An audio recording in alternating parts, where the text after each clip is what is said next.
forma de comprobar que la Tierra es casi esférica que es espectacular, y para mí es mi preferida. Para poder hacerlo debes ir a ver una puesta de sol en el mar. Cuando el sol esté a punto de ponerse, agáchate, espera entonces a que se ponga el sol del todo. Cuando veas desaparecer el último rayo de sol bajo el horizonte, levántate de golpe. Entonces, gracias al hecho de que la Tierra es esférica, podrás volver a ver una segunda puesta de sol. El horizonte. Puedes ver edificios y barcos cortados detrás del horizonte, lo que sugiere la existencia de curvatura. Es un tarado. Welcome to the empty horizon. Keep in mind that this is an empty horizon. There are no visible boats. As we zoom in, we see two boats appear along what I call the wavefront edge, which is the blue line of last discernible water.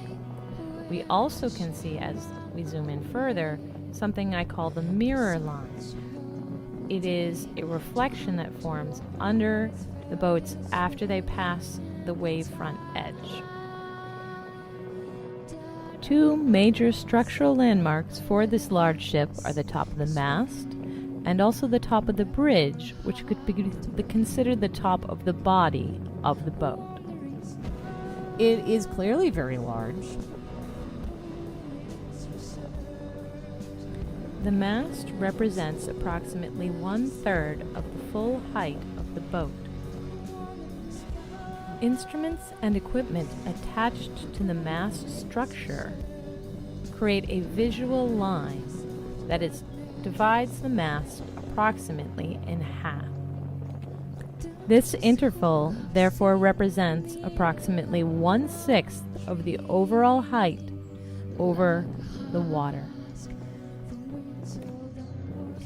As our target ship passes behind another boat, we can see that it is not going slowly.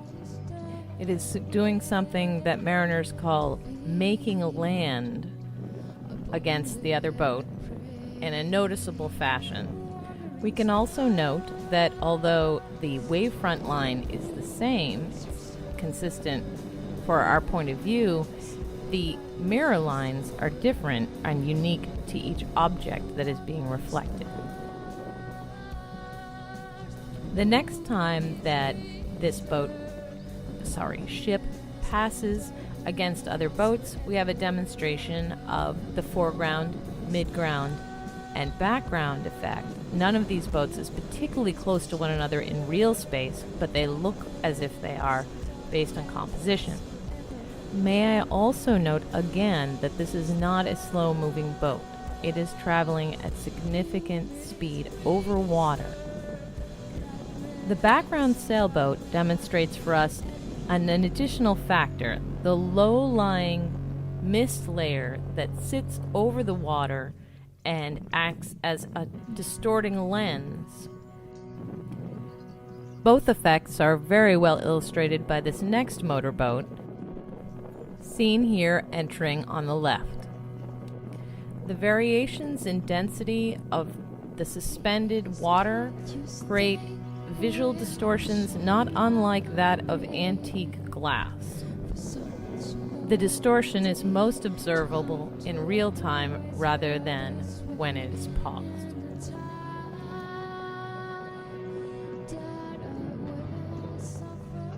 The motorboat arriving from the right illustrates for us that it has its own mirror line that is distinct from the one of our main boat in the background.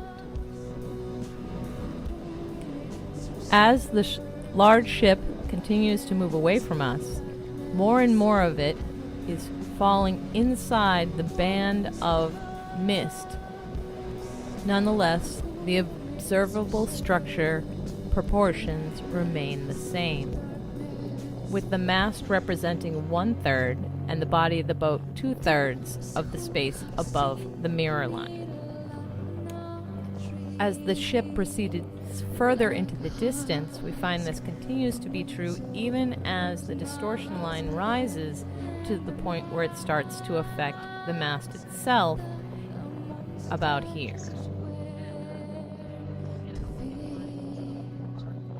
The ship continues to move away from us, getting smaller in the distance, the amount of the ship that is inside the distortion continues to rise.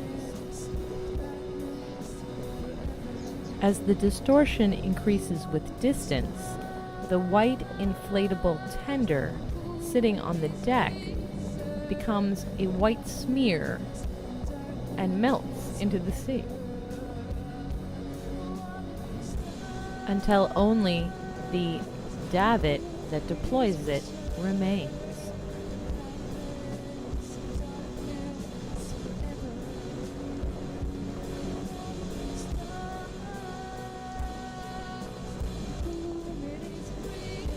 The lensing effect eventually acts like a funhouse mirror, stretching the top of the image and compressing the bottom of the image over time.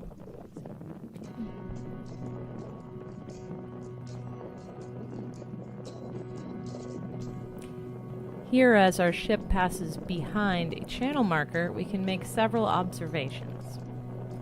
The channel marker has its own mirror line very, very close to our wave front. By contrast, the mirror line for the ship is much higher, seeing as it is much further away. Another indicator is how much smaller the ship has appeared to become. It is now more or less 1 story tall, maybe much less.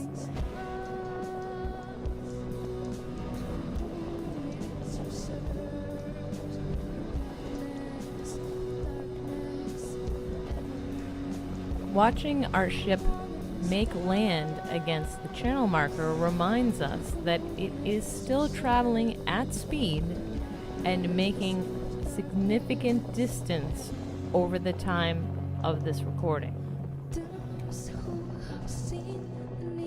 At this point, both the top of the mast and the spreader bar level are above the height of the channel marker. As the ship moves away at speed, we recall that the interval between the top of the mast and the spreader bar can be used to calculate the expected height of the boat. That height is in no way inconsistent with the mirror line as we see. The distance between the top of the mast and the spreader is about 1/6 the height of the total boat. A small ferry or pleasure craft passes in front of us right along the wavefront edge.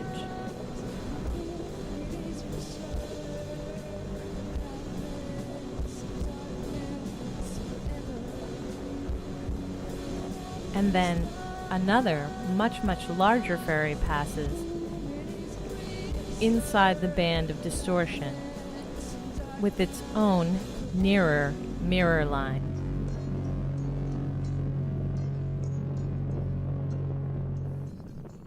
As I take this moment to zoom out and observe the overall structure, keep in mind that now the ship appears to be shorter than the channel marker, and yet 1/3 of it appears to be mast, and 2/3 of it appears to be boat. Oh, and I'd almost forgotten. This started out as an empty horizon. Yeah, I mean, like, totally empty. There wasn't anything on it when we started, and that was 18 minutes ago.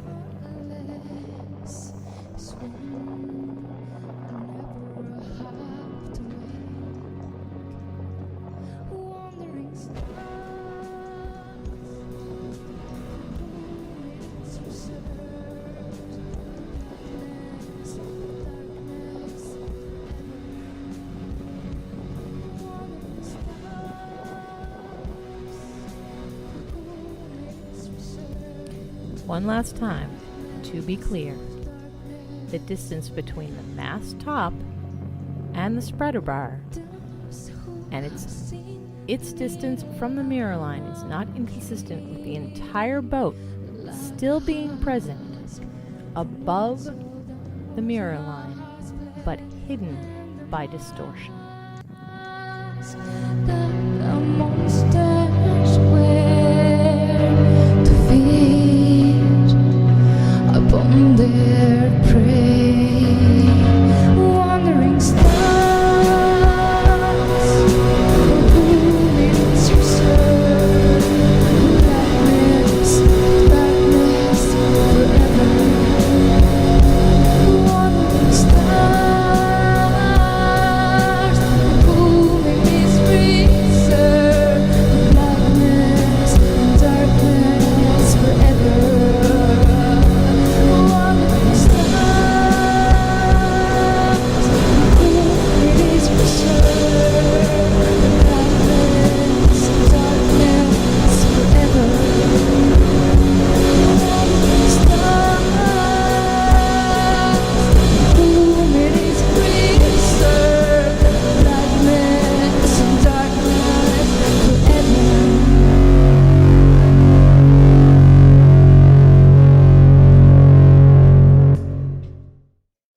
"2018 is the year the world learns that flat earth people everywhere are serious.